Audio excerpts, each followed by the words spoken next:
Bonjour. J'aimerais vous parler d'une occasion d'affaires en or, un marché en pleine explosion. Je parle bien sûr ici de la criminalité organisée. Bienvenue à Narcopolis.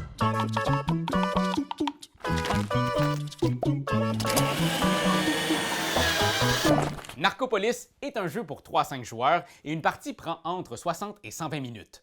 Le jeu nous propose d'incarner des bandits à la tête de gangs de méchants pas gentils. À la fin de la partie, celui ou celle qui aura accumulé le plus de points de réputation sera nommé nouveau boss de Narcopolis. On est dans un univers gangsta des années 2000 où tous les coups sont permis. Il va falloir réussir des jobs, exercer de l'influence, investir dans des angles de perdition.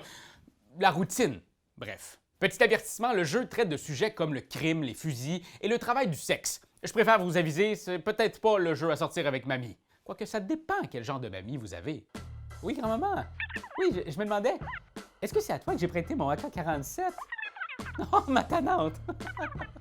Le vieux bye-bye.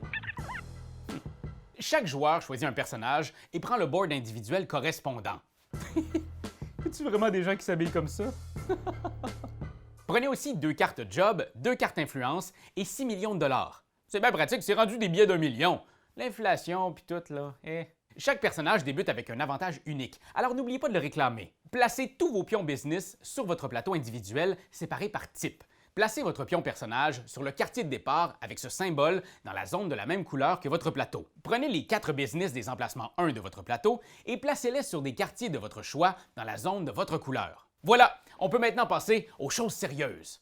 À tour de rôle dans le sens des aiguilles d'une montre, les joueurs vont faire un tour de jeu. Lors de votre tour de jeu, il y a 2 actions obligatoires que vous devez toujours faire et 5 actions facultatives que vous ferez juste si ça vous tente dans le fond. Alors vos 2 obligations, vous devez réclamer vos revenus et vous devez vous déplacer. Vos revenus sont représentés par la valeur révélée la plus élevée sur chaque ligne de votre plateau. Donc en début de partie, je ferai ici 4 plus 2 plus 2 plus 2, 10 millions de dollars de revenus. Mais éventuellement, je vais bâtir d'autres business et à ce moment-là, je ne prendrai en considération que la valeur la plus élevée visible sur chaque ligne. Par exemple ici, mes bordels me rapportent 8 millions. Deuxième obligation, vous devez vous déplacer. Vous ne pouvez pas passer 2 tours au même endroit. Votre déplacement peut vous amener sur n'importe quel espace du plateau où on ne trouve pas déjà un autre pion personnage. Ce mouvement peut être effectué à n'importe quel moment de votre tour, entre 2 actions facultatives par exemple. Bon, parlons-en justement. Il y a 5 actions facultatives. Chacune peut être effectuée une seule fois par tour. Voici un aperçu de ces 5 actions. Construire un nouveau business. Le coût est de 3 millions pour construire le business de votre choix dans un quartier déjà exploité. Seule contrainte, un quartier ne peut être exploité que par un seul joueur et il ne peut pas y avoir 2 business d'un même type dans un quartier. Ben non, il ne peut pas y avoir 2 bordels juste à côté. Ce serait le bordel.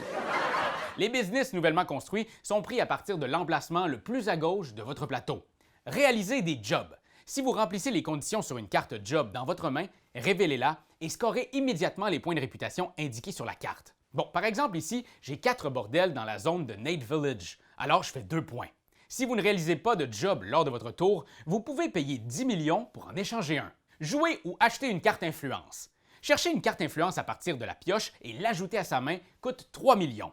Jouer une carte influence va vous demander de payer un montant variable indiqué par la carte. Ces cartes vont nuire à vos adversaires ou modifier le paysage à grands coups de dynamite, de chantage et de paroles vexantes. Vous avez aussi l'option, une fois par tour, de faire du mécénat ou d'humilier des politiciens.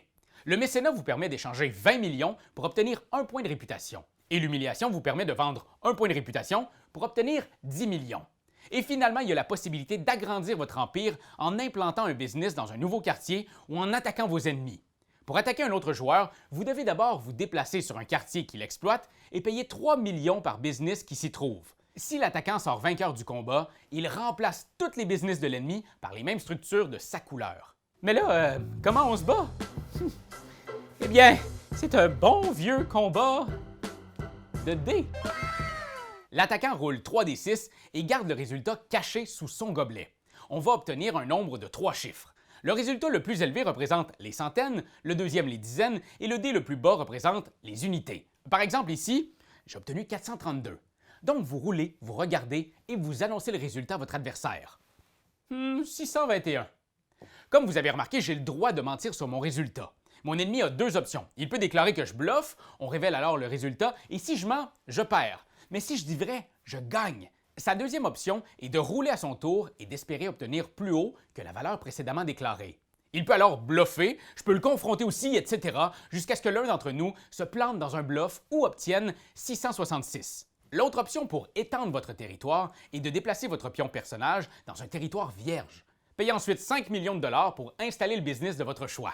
Autre notion importante, vous pouvez en tout temps échanger, marchander ou négocier avec les autres joueurs. La seule chose qui ne s'échange pas, ce sont les points de réputation et les cartes job. N'hésitez pas à parlementer et à proposer des marchés. C'est souvent ce qui fait la différence. Regarde, je vais te donner 5 millions pour que tu ne touches pas à Cypress Park. 10? OK, 20 millions, puis c'est moi qui range tout le jeu à la fin de la game. Quand tout le monde a joué son tour, on en commence un nouveau. Au début de chaque tour, le premier joueur révèle une carte événement qui aura un effet sur toute la manche en cours. Le dernier tour de jeu est déclenché quand on révèle la 10e carte événement ou quand un joueur atteint 20 points de réputation. Après cet ultime tour, celui ou celle qui aura le plus de réputation gagne. Vous connaissez maintenant les bases de Narcopolis, mais il existe toutes sortes de règles avancées pour venir pimenter vos futures parties avec encore plus de fourberies. Si le jeu vous intéresse, il sera en financement participatif dès le 28 juin 2022 sur Ulule. Le lien de la campagne est dans la description de la vidéo. Voilà, cette ville vous appartient. Ouvrez l'œil et sautez sur les opportunités qui se présentent. Le monde est à vous. Soyez vifs, soyez rusés, soyez impitoyables. Et, petite seconde.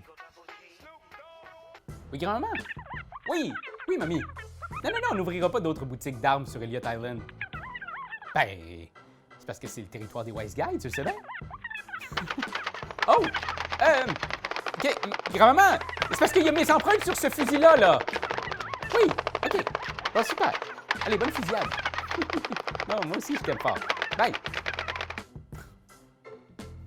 Mamie.